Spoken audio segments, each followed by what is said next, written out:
Hi there, everyone. This is Melissa with Mindful Therapy Practice. This is part 2 of the slides on developmental trauma, specifically emotional neglect. In this video, we will talk about the negative beliefs that we likely developed or we may have developed as a result of the emotional neglect that we experienced growing up. And we'll review, if we weren't busy learning these negative beliefs, what would we have learned if we were in secure, safe, reliably consistent and safe environments with mature parents, with the responsible parents. And I by no means am trying to speak negatively of your parents. The reality is that as an adult, we are responsible, if we have children, to protect, to nurture them, to protect them, to guide them. And so if we have lots of dysfunction growing up and traumas, it is our responsibility as parents to attend to that, so that way we can differentiate what is mine and what is my child's, because our child deserves their own identity separate from us, and it is our job as parents to limit and, if possible, hopefully not spew our past, our wants, our needs, our feelings onto our children. So that can only happen if we do the work. And so for many of us, our caregivers didn't do the work, and the result was it was traumatic for us. We didn't have what we needed, and as a result, we have these negative beliefs. And now it is our job as an adult not only to function as an adult and with all the responsibilities of an adult, of taking care of ourselves in all ways, financially, emotionally, spiritually, physically, but also to reparent all of the little us's that we have been. That there are parts of us, there are parts of us that are still starved for what we didn't receive. And there'll be another video on that being a system. That's what we refer to as a system. Some of us have a very simple system. Maybe we just have our inner critic. Maybe we just have our younger child self. And by no means am I speaking negatively about a simple system, but it can become very complex, and where our system members might have very distinct, specific personalities and identities, and they may not be collaborating with all of us. And so that's what we refer to as otherwise specified dissociative disorder, and I would like to use the word adaptation. There's nothing disordered about developing a system. In fact, it's adaptive. It was necessary. There's no way, when dissociation happens, it essentially means that the child at the time, child, teenager, young adult at the time, was overwhelmed with what they were receiving, experiencing, that they had to adapt in a way by having this split internally, like a cutting off of the self. A part of me knows this, a part of me doesn't know that, a part of me has this role in order to survive. And so that is actually adaptive. There's nothing maladaptive about that. That was necessary. And it can look in many different ways, and so there will be another video on that. But for today, we're simply just talking about the beliefs that we acquired growing up, and the beliefs that we're responsible to look at now in reparenting ourselves. Okay, let's get into it. So and I'll be reading because some of us acquire information best by listening to it or watching it. So this is for you. Here we go. Some common beliefs that were likely true for us growing up in our specific environments include many of these that I'm about to read. I must be hypervigilant at all times because You, caregivers, siblings, influential adults, never or rarely tell me the truth, and then something bad happens to me. So some of us grow up believing I have to be on guard at all times because I can't trust the people around me to tell me the truth. And or I get caught off guard if I'm not on guard and something bad happens. And so that happens, right, because there's a failure in protecting the child, and there's a failure in guiding the child. And another negative belief is it is not safe to be myself. I have to change myself to make you, my caregivers, happy with me. And I have to please you, my caregivers, to get any or all of my needs met. And so just to clarify, these beliefs were likely true as we were growing up. They were likely true because this was our reality growing up with the caregivers that we had. Whether they intentionally or unintentionally, raised us the way that they did, this was our reality. So these were the beliefs that we had to function or base our behaviors on. So I must be hypervigilant was actually true, because if I wasn't hypervigilant, then I would get hurt. Something bad would happen, because it was true for me that my parent would fail to protect me, right? And that something bad would happen. For example, in my case with a narcissistic parent, if I wasn't hypervigilant, I would be caught off guard by his rage. So I would always have to be ready to receive his rage, or I have to be preventing his rage by being perfect. So constantly my nervous system was on guard. And it's not safe to be myself, because I have to change myself to make you happy with me. If I'm upset, you're going to be upset, so I can't be upset. And what I'm learning is anger is a bad feeling, and I'm not allowed to be angry. And so that was likely true in the environment that we grew up in. And I have to please you. That's called fawning. Pleasing behavior, people pleasing, is called fawning. I have to please you to get any of all of my needs met. Any or all of my needs met. In my case, that was actually the reality. If I am not basically worshiping you, my parent, doing everything that you like, then you won't love me, or I won't receive any love or affection or kindness from you. I have to go above and beyond for you in order for you to value me. That was the reality. It doesn't mean it has to be the reality now, but it was the reality then. What makes it a negative belief is that we hopefully are no longer in the environments that we were in when we were helpless children, when we were helpless teenagers, when we were helpless young adults.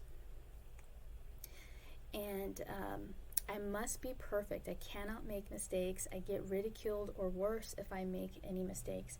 So again, with parents that struggle to regulate their emotions, if you make a mistake as a child, whatever it is, let's say, in my experience, spilling water on the floor was met, it's like as if I,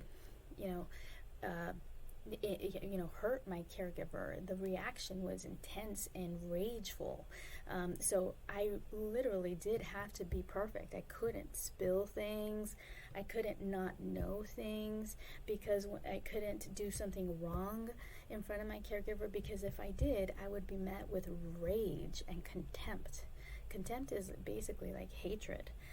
So receiving that from a caregiver is the last thing that a kid wants. A kid wants a parent's love and kindness and nurturing. And so I must be perfect. I cannot make mistakes was my reality. And it might have been yours as well. Making mistakes makes me bad. And so other beliefs that result after receiving that contempt, or receiving that rage, or receiving that negative consequence, or maybe I might be physically injured, or or other things. Making mistakes makes me not lovable. I won't be loved if I am not exceptional, or if I am not performing well. So because you don't pay attention, let's say I got A's and that was expected, or let's say I got a B, why didn't you get an A? Not being praised unless I was exceptional. That's a lot of stress, right? That's a lot of overwhelm. And I have to make myself invisible. I can't let myself stand out because it is not safe to do so. So in some families, especially when there's lots, more, a larger family, it's helpful to kind of hide in the shadows, not bring attention to yourself, because if you do, then bad things would happen. Whatever those bad things are: criticism, ridicule, rage, contempt, physical, sexual abuse, spiritual abuse. So if you're invisible, you kind of are like basically not talking, not making yourself seen. Let's say you have a very volatile family, lots of domestic violence or physical violence or verbal violence in the home. If you kind of hide and don't bring attention to yourself, keep your head down, don't say anything, don't express an opinion, don't share your feelings, then you might be saved in that moment, spared from whatever negativity is being spewed at the rest of the family members.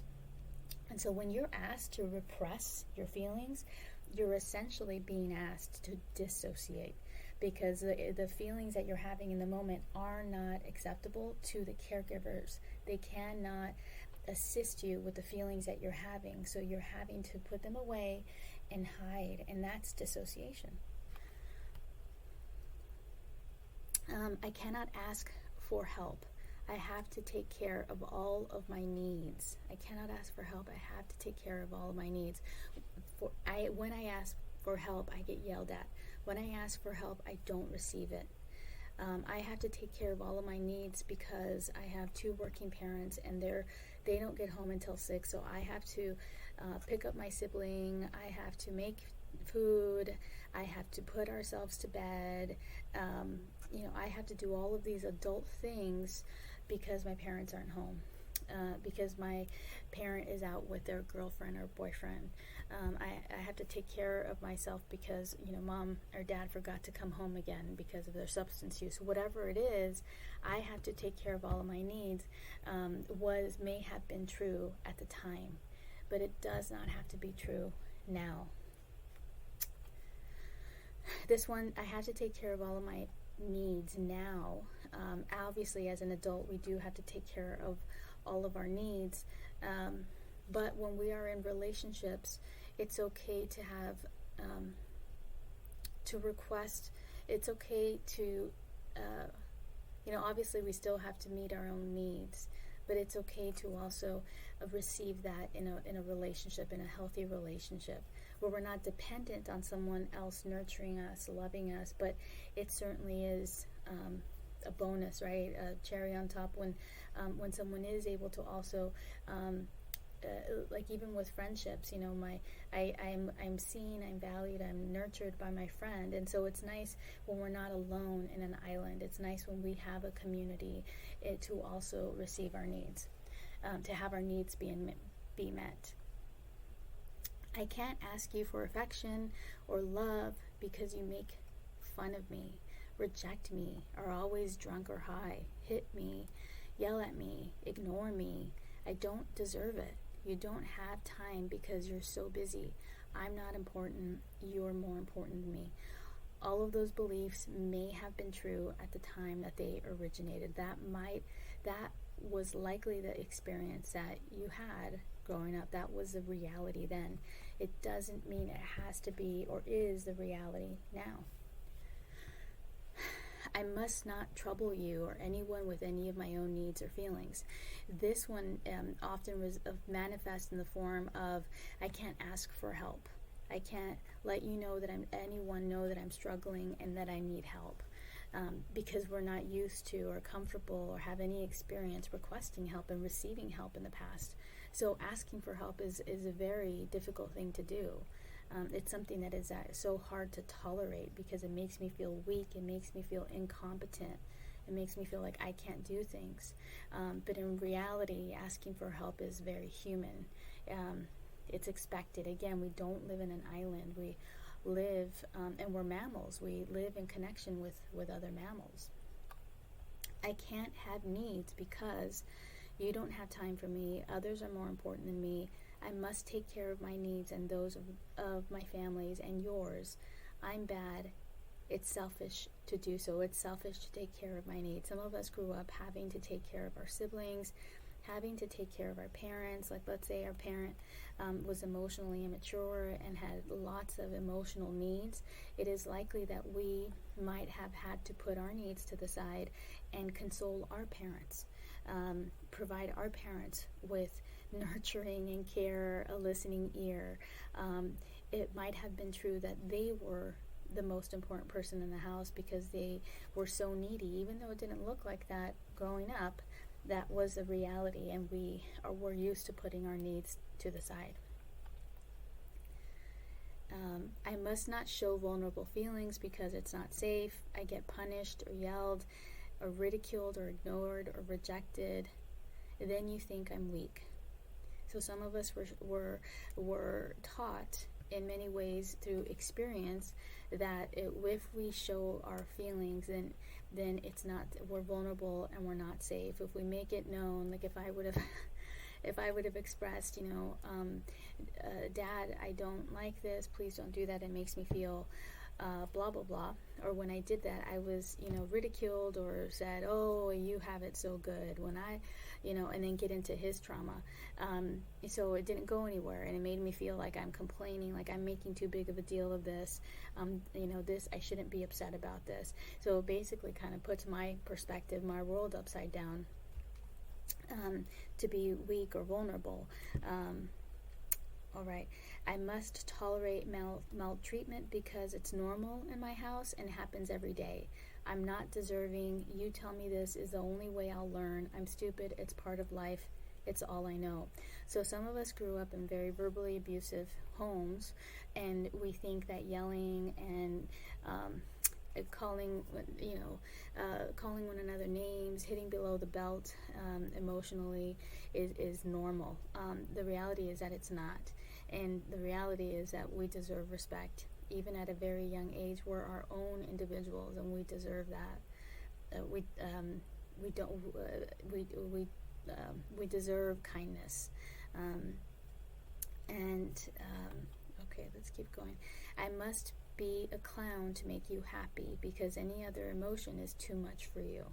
Some of us had to use humor to kind of diffuse the situations at home, and that might continue to be the case now. That might be one of our tools, one of our trauma responses, to make everybody happy in order for us to be able to tolerate, because we can't tolerate things being uncomfortable. Because in the past, when things were uncomfortable, bad things happened. So we try to avoid those feelings now in the present day. You only love me when I make you laugh or perform the way that you want me to.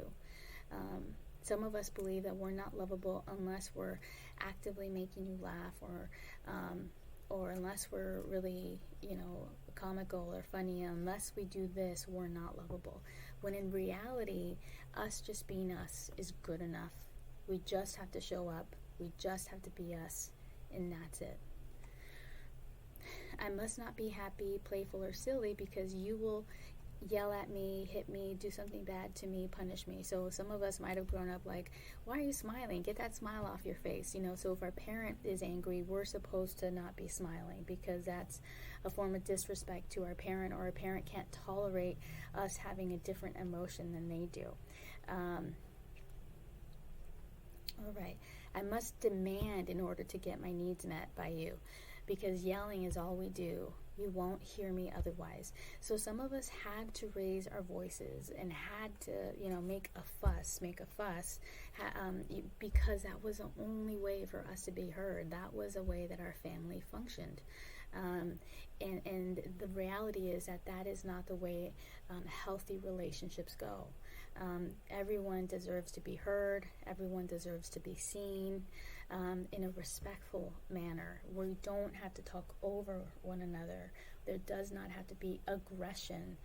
Assertiveness is different. Assertiveness is us standing up for one another in a calm, respectful way, speaking directly about our needs. I have to take care of you and the house because you won't do it. You don't know how to do things. You make life living hell if I don't. You make life a living hell if I don't do everything. That's the only way I get attention from you. So some of us grew up with incompetent parents that, forget things, parents that, maybe due to substance use or mental illness, couldn't manage their adult responsibilities. So we had to negotiate being picked up from school, being taken to school. We had to figure out how we were going to get our next meal. We had to figure out how the bills were going to be paid. We had to figure out, helping our siblings, get to and from school as well. So some of us grew up with parents that did not manage their responsibilities as parents well, and then it fell on us because nobody else was there to do it. So it makes us a parentified child, meaning that we had to grow up to become an adult much faster than we needed to, meaning that our childhood came to an end really quickly. And that's the only way that I get attention from you. If I excel, if I overdo, if I act like this, if I am this adult, then that's the only time that you pay attention to me. Mom loves me, dad loves me, because I help them so much. I'm their little helper. I'm the one that helps the house run smoothly. So, while these messages were true for us in our homes, environments, or community, other normies, I hope I'm not offending anyone with that word, other normies, meaning individuals that were raised by emotionally mature and healthy parents, non-abused and fortunate humans, are learning these very important truths and rights now. So let's get into the personal bill of rights. For example, I'm not the perfect parent, but I am an ideal parent, meaning that I have done work on myself, and I do respect my son and allow him to be his own person, and do all of the things, provide him safety, etc., guide him, protect him, that you're supposed to do as a parent. And so I'm teaching him all of these rights that he has, and we live this way in our home. Some of us, myself included, were never taught these rights that we have as humans, but here they are. Okay, so these are our human rights. I have the right to ask for what I want. I have the right to say no to requests or demands that I can't meet. I have the right to express all of my feelings, positive or negative. I have the right to change my mind. But this one is a good one. Well, they all are good, but let's say we commit to with our friends to go somewhere, but we find that we're emotionally overwhelmed, which happens with a lot of us with developmental trauma, complex PTSD, that because our nervous systems run on a hyper arousal, we're constantly hyper aroused, on edge, hyper vigilant, that we become exhausted. Our nervous system is not meant to run on that high speed 24 hours a day. So there will be a crash, there will be a shutdown.